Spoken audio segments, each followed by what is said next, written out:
Did you know that the Pleiadians are beings who say they are living among us? I'm Dr. Fred, and you're listening to Study, Grow, Know. Welcome to Study, Grow, Know, where we discuss theology, prophecy, and current political issues from a conservative biblical perspective. Here's your host, Dr. Fred DeRuvo. Well, thanks for joining me. This is Dr. Fred, and you've been listening to me talk about a group known as the Pleiadians. And we've also quoted from a book by an individual named Leah Shapiro and her experience as what she calls a Pleiadian. Now, besides the constant discussion of light energy, and frequencies, the other valuable insight that the Pleiadians push is the alleged fact that they are already living among us and are, quote, actual planetary beings living among us, unquote. Now, of course, who knows if this is true? Biblically speaking, it can't be true. While it's easy enough to espouse, it's difficult, if not impossible, to prove. And of course, the Pleiadians are not interested in proving anything at all. That would mean that they're admitting that the people they are disseminating their message to and through might have a difficult time believing them. There are many on the internet who firmly believe that there are beings known as the reptilians, as well as other species which have taken on the form of humanity.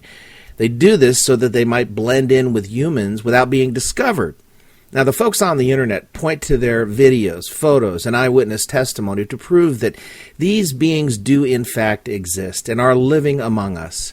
To most, this will seem to be directly from a Men in Black movie. From the origins goes back to the 1950s in some form or another. Some of the videos are interesting, some are unexplainable, and yet others are unintentionally funny simply because it appears as though the people who posted the video are trying desperately to see something in the video that may or may not be there.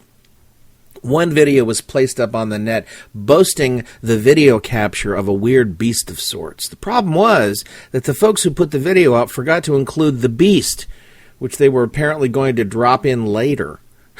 You gotta laugh at stuff like that.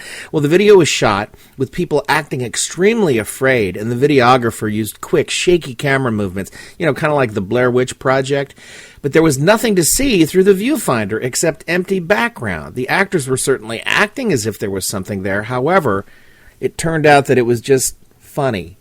The reality, though, is that more and more people accept the belief that these beings, these otherworldly beings, do exist. And they are among us already. The reason they're here, according to the Pleiadians, is uniquely related to that particular entity. Some are good, some are not so good, and others are pure evil, Leah Shapiro was told. How will the person who believes the Pleiadians know the difference? Well, they know the difference because of the internal whisperings of the person's own being will set it straight on that score. Repeatedly, the Pleiadians simply say things like, quote, understand that we come for good purposes, unquote, or, quote, know that we come in love, unquote, etc. Well, because they say it, it must be true, so no need to ask them for verification, right? No worries, because to date, my research has not found anyone who actually has taken the time to ask for verification of their intentions. It's unfortunate that page after page of Leah Shapiro's book is simply more of the same ethereal jargon and verbiage designed to put our fears at rest while taking advantage of our collective gullibility. Taken by themselves, many of the things the Pleiadians speak of, espouse, and encourage us to do are really absurd. We can fly, for instance, though we have simply not yet liberated that part of ourselves. We must do things like this slowly, so that over time this will become an adaptable ability, adaptable to our particular circumstances. We should never limit ourselves. So what if somebody who is slightly off takes part of it too fast and kills themselves as they jump off a roof of a building? Does it matter? No, simply because their being will be recycled, reincarnated right there, back through the entire system of life. Besides, if someone does try this and dies, the Pleiadians do not have to worry about being sued by remaining family members. Frankly, continuing to read Leah Shapiro's book creates a sense of monotony within, namely because the same ideas and concepts are expressed repeatedly, though with different verbiage. By the time chapter 13 begins, the phrase, "you are one," has been stated too many times to count. Now, interestingly, while New Agers, many New Agers, they're going to read Leo Shapiro's book and they're going to shout a big, wow. I find it difficult, and I found it difficult to keep reading without 4 cups of coffee just to keep from falling asleep. So much of what is espoused by these higher beings is mundane, yet to the uninitiated, the very words these Pleiadians speak are life itself. Now, of course, these people need God, yet until they're willing to reach for Him, they're going to remain in darkness. One of the big secrets to finding out the many things about the universe is to seek it from within your spirit. Now, at one point, the Pleiadians described Shapiro as a, quote, ball of light bouncing through time, riding the cosmic wave. The light that you are is the spirit of all that you are. What you think you are not at all, unquote. Now, unbelievably awe-inspiring, isn't it? Such depth, such grandiose imagery. Imagine, what I think I am not. What I do not think I am, that I am. Wow, these guys could write a book. They did write a book, and they wrote a bunch of books. They continue focusing on one person's spirit by stating, quote, the key to accessing your spirit lies within you. All you have to do now is begin to turn the key. Dare to walk through the door of your spiritual mind and see what's on the other side. As you allow yourself to peer into this new world, you will begin to remember that which you originated from. You will begin to see that you are not solid and rigid at all like you once perceived yourself to be. Even your dramas that you participate in are not as solid as you think them to be. Your spirit originates with the highest frequency, which is the ultimate frequency, and which is the creator of all. You begin with God and ride through time like a never-ending golden thread of light.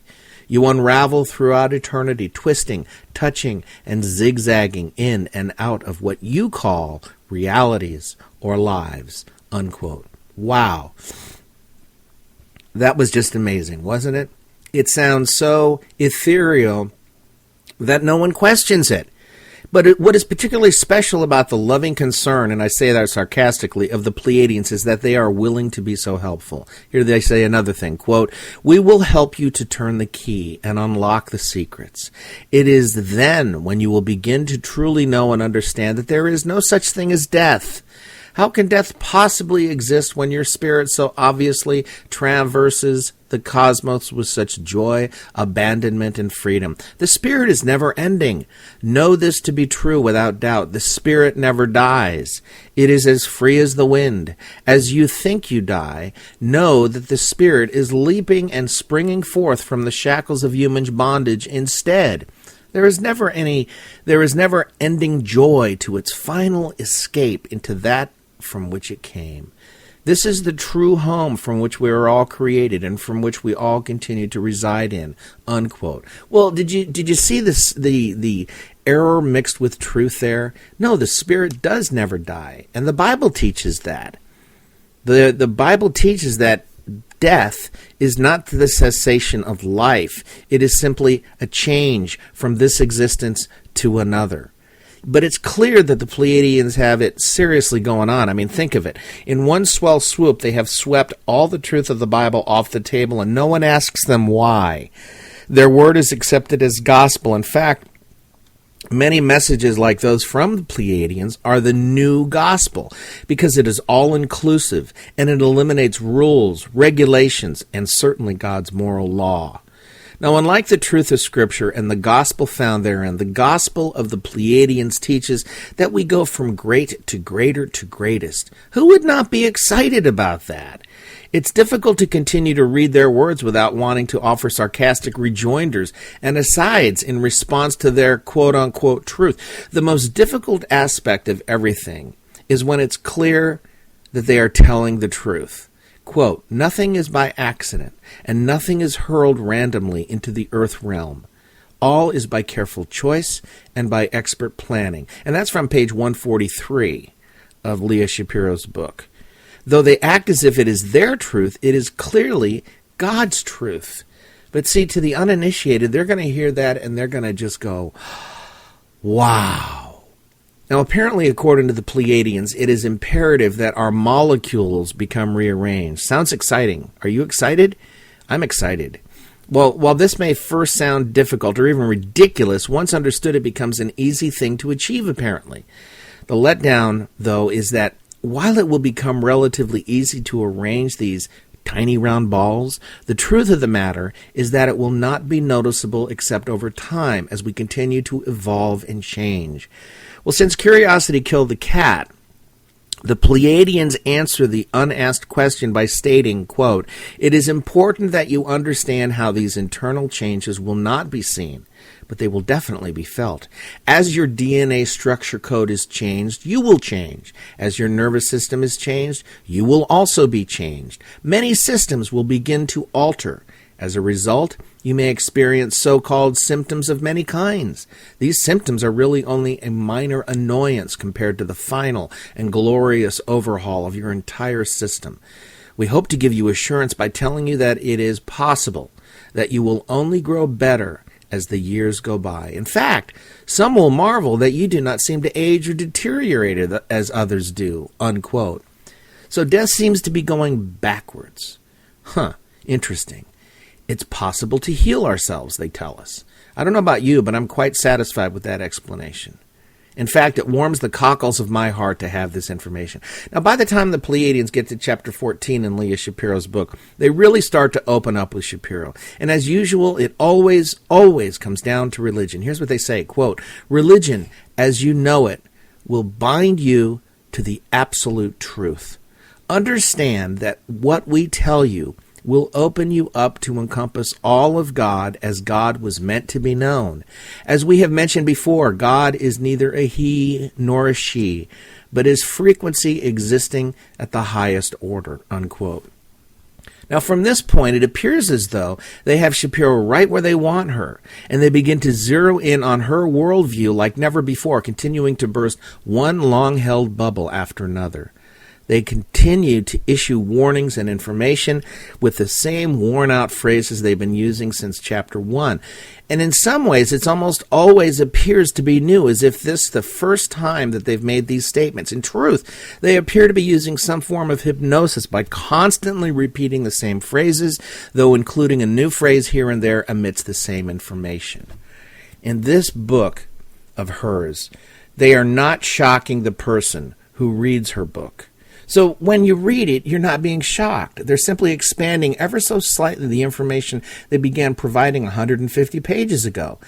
This allows the novice, as well as the more ardent New Age practitioner, to come along at their own speed. You see, there's nothing to fear from the Pleiadians. That's the message. The overall picture that they're trying to present is that we, quote, "are all trapped in a web of lies and deceit, for we believe that without money all is hopeless. And indeed it is because you are like a small snowball that rolls and becomes bigger until finally it is huge. This is how money is. We tell you that you will never make enough, and you will never have enough. You will make more and more and more, but you will only keep spending more as the snowball grows," unquote. One wonders if the Pleiadians ever submitted their resumes to teach economics at some Ivy League schools. Obviously, their talents are being wasted. Well, the upshot, of course, is that they are simply not giving this short course on economics for the sake of it. This, like everything else they talk about, is leading to something.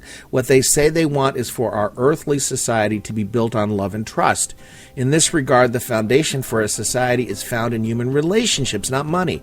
If we could all simply let go of money, then society, the world over, would flourish. And that leads us to a one-world order. Folks, that's our show for today. You can't believe everything you hear, and I trust you'll go always back to His Word. Well, may the Lord show you how richly blessed you are, and until next time, I'm Dr. Fred. Hi, this is Dr. Fred of Study, Grow, Know. All of my books are available as free downloadable PDFs, but if you'd like a hard copy of one of my most recent books, Under Grace, simply request your copy by sending any donation amount to us at Study, Grow, Know, P.O. Box 1592, Hampton, Georgia 30228. That's P.O. Box 1592, Hampton, Georgia 30228. Your donations help keep Study, Grow, Know on the air and expanding into other venues. Thank you. You've been listening to Study, Grow, Know with Dr. Fred DeRuvo. Please join us each week for new broadcasts that deal with theology, prophecy, and political issues from a biblical conservative perspective.